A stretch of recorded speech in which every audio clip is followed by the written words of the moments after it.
بسم اللہ الرحمن الرحیم۔ ان 10 لوگوں کو موت کے وقت تکلیف نہیں ہوگی۔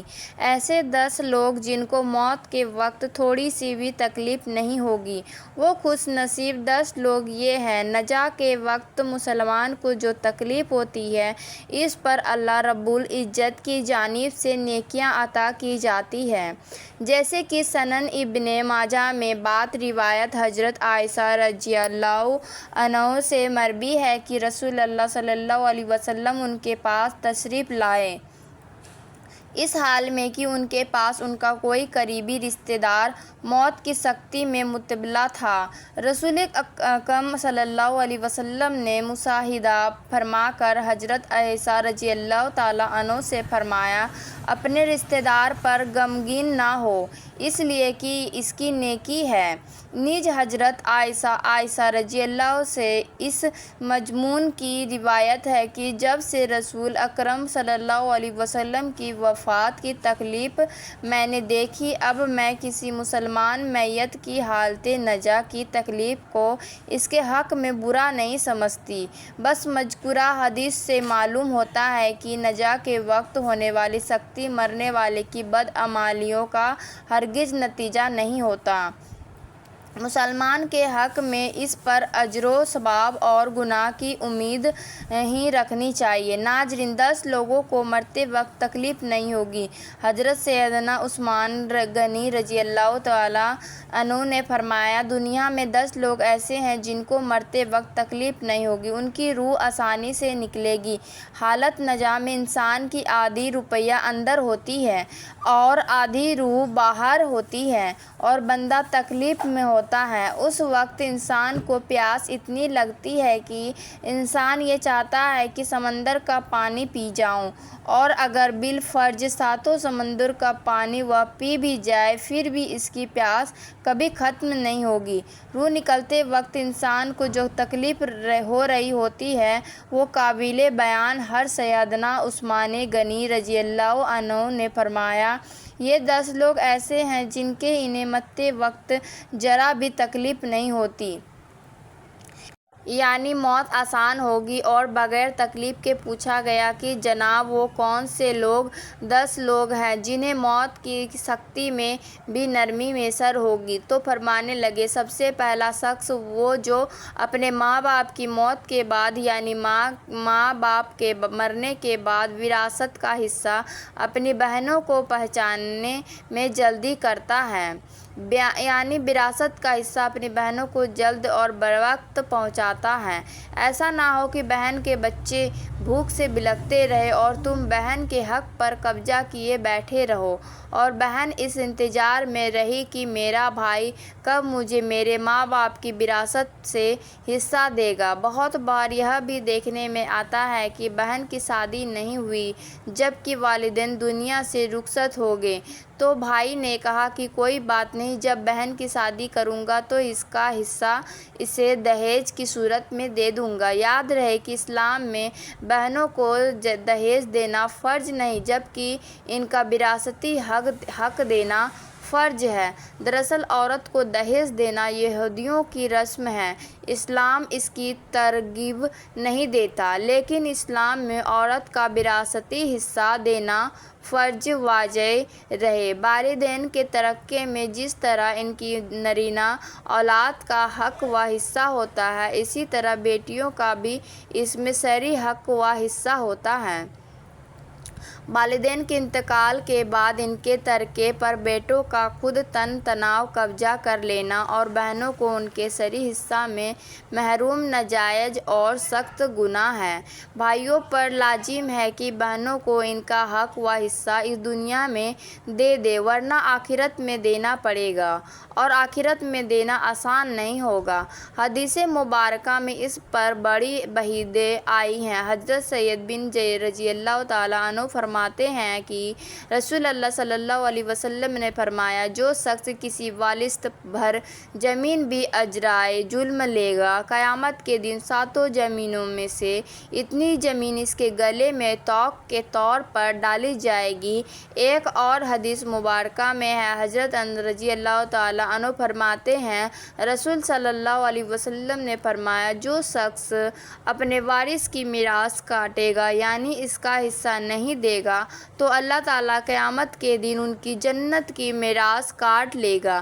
یاد رہے کہ دہیج کی رسم اسلام کی رسم نہیں بلکہ یہودی کی رسم ہے، اور اس کا بڑا نقصان ہے کہ جس طرح یہودی کی عورت کو بغیر دہیج کوئی شخص قبول نہیں کرتا تھا، آج اسی طرح اسلام میں بھی عورتوں کی شادیوں میں سب سے بڑی رکاوٹ دہیج ہے۔ غریب آدمی کی بیٹی بیٹھی بیٹھی بوڑھی ہو گئی کہ دہیج کا کوئی بندوبست نہ ہو رہا۔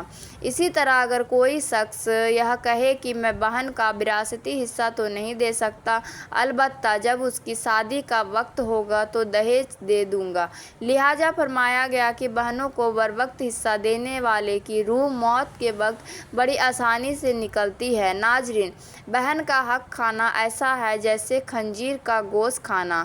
نمبر 2، یتیم کی کفالت کرنے والا ایسا شخص جو یتیم بچوں کی اچھی طرح تعلیم و تربیت کرے گا، اس کو بھی موت کے وقت تکلیف نہیں ہوگی۔ حضرت عبداللہ بن عباس رضی اللہ تعالیٰ عنہ سے مروی ہے، روایت کرتے ہیں، امام الانبیاء صلی اللہ علیہ وسلم نے ارشاد فرمایا، جس نے مسلمانوں کے کسی یتیم بچے کے کھانے پینے کی ذمہ داری لی، اللہ تعالیٰ اسے جنت میں داخل فرمائے گا۔ رسول اللہ صلی اللہ علیہ وسلم نے یتیم کی کفالت کرنے کو جنت میں ساتھ ہونے کی بشارت سے نوازا ہے کہ وہ جنت میں آپ صلی اللہ علیہ وسلم کے ساتھ ہوگا۔ حضرت سہیل بن سعید بیان کرتے ہیں کہ رسول اکرم صلی اللہ علیہ وسلم نے فرمایا، میں اور یتیم کی کفالت کرنے والا جنت میں اس طرح ہوں گے، اور آپ صلی اللہ علیہ وسلم نے اپنی انگشت شہادت اور درمیانی انگلی کے درمیان تھوڑا فاصلہ کر کے اشارہ کیا۔ نمبر 3، کثرت سے صدقہ کرنے والا شخص یعنی ایسا شخص جو اللہ رسول اکرم صلی اللہ علیہ وسلم کی رضا کے لیے اپنے مال و دولت میں سے یوں صدقہ کرتا ہے، جب وہ اپنے ایک ہاتھ سے کسی کو دے دیتا ہے تو دوسرے ہاتھ کو پتہ بھی نہ چلے، یعنی دوسرا انسان وہ ہے جو کثرت سے صدقہ کرے گا تو اس کی موت آسانی سے نکلے گی اور جان کونی کا عمل اس کے لیے تکلیف دہ نہیں ہوگا۔ نمبر 4، نرم دل والے یعنی وہ لوگ جو دوسرے کی غلطیوں کو بھلا کر انہیں معاف کرنے والے ہو، ایسا شخص کو موت میں سختی محسوس نہیں ہوگی، کیونکہ اس نے دنیا میں لوگوں کے ساتھ نرمی اختیار کی تھی تو اس کے ساتھ بھی نرمی کا معاملہ ہوگا۔ حضرت ابو ہریرہ رضی اللہ تعالیٰ عنہ سے روایت ہے کہ رسول اکرم صلی اللہ علیہ وسلم نے فرمایا، جنت میں ایسے لوگ داخل ہوں گے جن کے دل چڑیوں جیسے ہوں گے، یعنی چڑیوں کی طرح ان کے دل نرم ہوں گے۔ نمبر 5، ایسے انسان جو اپنی فیملی سے اچھا سلوک کرنے والا یعنی اپنے ماں باپ، بیوی بچوں اور بہن بھائیوں سے نرم دل کا رویہ رکھنے والا ہے، اپنے بیوی بچوں سے پیار کرنے والا ہے، حلال کا لقمہ کما کر اپنے بیوی بچوں کی کفالت کرنے والا ہے۔ بزرگان دین فرماتے ہیں کہ جب رزق تنگ ہونے لگے تو دسترخوان کو وسیع کر لیا کرو، یعنی اپنے بیوی بچوں پر خرچ کرنا بھی صدقہ ہے، انہیں کھلانا پلانا صدقہ ہے، لہٰذا ایسا شخص جو اپنی فیملی پر خرچہ کرتا ہو اور ان سے حسن سلوک کرتا ہو تو جب وہ دنیا سے رخصت ہوگا اس کی روح نکلنے میں آسانی ہوگی اور اسے کوئی تکلیف نہ ہوگی۔ نمبر 6، حضرت عثمان غنی رضی اللہ عنہ نے فرمایا، جو شخص یہ سوچ کر نماز ادا کرتا ہے کہ جو نماز وہ ادا کر رہا ہے وہ میرے پیارے نبی پاک صلی اللہ علیہ وسلم کی آنکھوں کی ٹھنڈک ہے، نماز دین کا سکون ہے، نماز مومن کی معراج ہے، اسلام و کفر میں تفریق ہے، تو 5 وقت کا نماز بازی موت کے وقت کسی قسم کی سختی میں مبتلا نہ ہوگا۔ نمبر 7، جو شخص خود سیکھے دین اور دوسروں کو بھی سکھائے، یعنی جو شخص خود بھی قرآن پڑھتا ہو اور دوسروں کو بھی قرآن سکھاتا ہو۔ پھر فرمایا، راتوں کی تنہائیوں میں اٹھ اٹھ کر قرآن پڑھا کرو اور قرآن پڑھتے وقت رویا کرو۔ فرمایا کہ اگر رونا نہ بھی آئے تو رونے کی کوشش کر لیا کرو۔ حضرت علی ہجویری گنج بخش رحمۃ اللہ علیہ سے کسی نے پوچھا کہ حضرت اگر رونے کی کوشش بھی کرے پھر بھی رونا نہ آئے تو پھر کیا کرے؟ تو فرمایا کہ پھر اپنے مقدر پر رویا کرو۔ کیا تم اتنے سنگ دل ہو گئے ہو کہ تمہاری آنکھیں آنسو نہیں بہاتی؟ نمبر 8، بیٹیوں کی پرورش کرنے والے، جس شخص کی 2 سے زیادہ بیٹیاں ہوں وہ ان کی خوش دل سے پرورش کرے، ان کی اچھی تعلیم تربیت کرے اور پھر جوان ہونے پر ان کی اچھی جگہ شادی کرے تو اس کو موت کے وقت تکلیف نہیں ہوگی اور وہ جنت میں داخل ہوگا۔ حضرت انس بن مالک رضی اللہ تعالیٰ عنہ کہتے ہیں کہ رسول اکرم صلی اللہ علیہ وسلم نے فرمایا، جس نے 2 لڑکیوں کو ان کے جوان ہونے تک پالا پوسا، قیامت کے دن میں اسے اور اس طرح آئیں گے۔ اور آپ صلی اللہ علیہ وسلم نے انگلیوں کو آپس میں ملایا۔